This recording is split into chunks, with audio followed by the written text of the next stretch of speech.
नमो बुद्धाय। आज हम एक ऐसी स्त्री की कहानी लेकर आए हैं जिसने जीवन का सबसे बड़ा दुख सहा, जिसने एक एक करके अपने पूरे परिवार को खो दिया और अंततः बुद्ध की शरण में आकर जीवन का वास्तविक अर्थ जाना। ये कहानी है पटाचारा की, जो पहले एक धनी घराने की बेटी थी और अंत में बौद्ध संघ की महान आर्य भिक्षुणी बनी। पटाचारा का जन्म श्रावस्ती नगरी में एक प्रतिष्ठित और धनी व्यापारी परिवार में हुआ था। उनका बचपन राजकुमारियों जैसा बीता। सुंदर वस्त्र, आभूषण, दास दासी, किसी चीज की कमी नहीं थी। जब वह बड़ी हुई तो माता पिता ने उनका विवाह एक समान प्रतिष्ठित घर में तय किया, लेकिन पटाचारा का मन किसी और में लग चुका था। अपने घर के एक नौकर से, जो सदाचारी, ईमानदार और सरल था। विरोध का डर था, इसलिए वह घर से भाग गई और उस युवक के साथ एक छोटे से गांव में रहने लगी। बिल्कुल विपरीत जीवन, जहाँ कभी राजसी सुख थे, अब झोपड़ी, मेहनत, खेती और गरीबी। पर दोनों में प्रेम था, इसलिए वह सब सहती रही। कुछ समय बाद उनका पहला पुत्र जन्मा। पटाचारा को अपने मायके की याद सताने लगी। उसने अपने पति से कहा, मैं अपने माता पिता के घर जाकर उन्हें अपना बेटा दिखाना चाहती हूँ।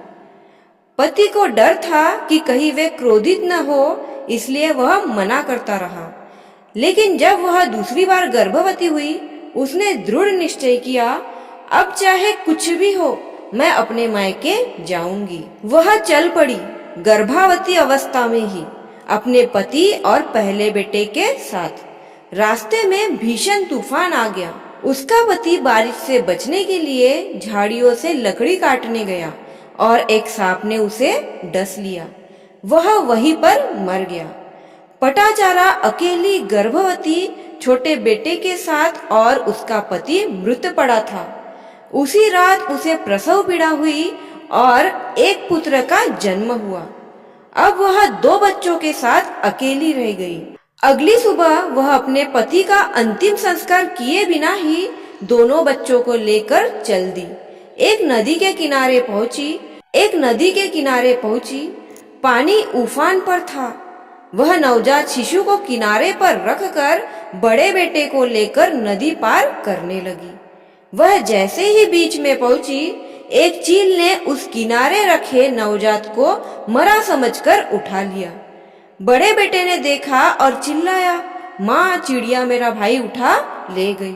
वह रुक गई, घबराई, और जैसे ही उसने पीछे मुड़कर देखा, नदी का बहाव उसका बड़ा बेटा भी बहाकर ले गया। कुछ ही पलों में पति, दोनों बेटे, सब कुछ लूट गया। वह अब होश में नहीं थी।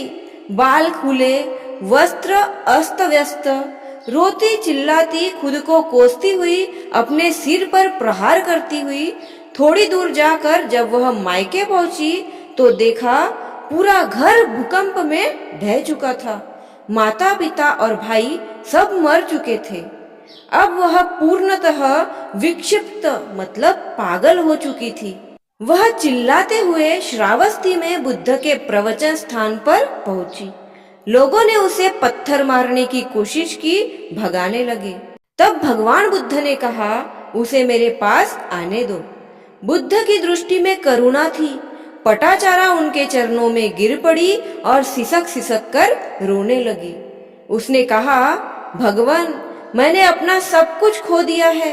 पति, दोनों पुत्र, माता पिता, मेरे पास अब कुछ भी नहीं बचा। बुद्ध ने शांति से कहा, पटाचारा, तू सोचती है कि यह सब सिर्फ तुझ पर बीता है, परंतु संसार में अनगिनत प्राणी ऐसे ही है, जन्म, मृत्यु, पीड़ा और विछोह में उलझे हुए हैं। यह सब क्षणिक है।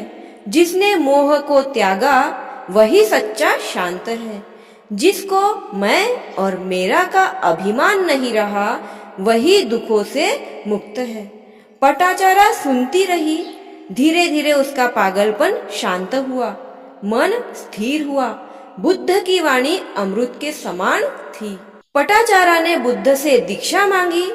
बुद्ध ने कहा, यदि तू तैयार है तो भिक्षुनी बन सकती है। वह संघ में प्रविष्ट हुई। ध्यान, अनुशासन और ध्यान पूर्वक जीवन के अभ्यास से वह अरहंत बनी। बौद्ध संघ में उनकी पहचान विनय की सर्वश्रेष्ठ भिक्षुनी के रूप में हुई। विनय की सर्वश्रेष्ठ भिक्षुनी के रूप में उन्हें जाना जाने लगा। पटाचारा की कथा हमें यह सिखाती है, संसार अनित्य है। जितना मोह रखेंगे उतना दुख मिलेगा। बुद्ध की शरण में जाकर ही हम जीवन के वास्तविक अर्थ को समझ सकते हैं। दोस्तों, अगर ये कहानी आपके हृदय को छू गई हो तो इसे जरूर लाइक, कमेंट और शेयर करें और ऐसे ही बुद्ध जीवन के गुण और प्रेरक कहानियों के लिए चैनल को सब्सक्राइब करें। नमो बुद्धाय।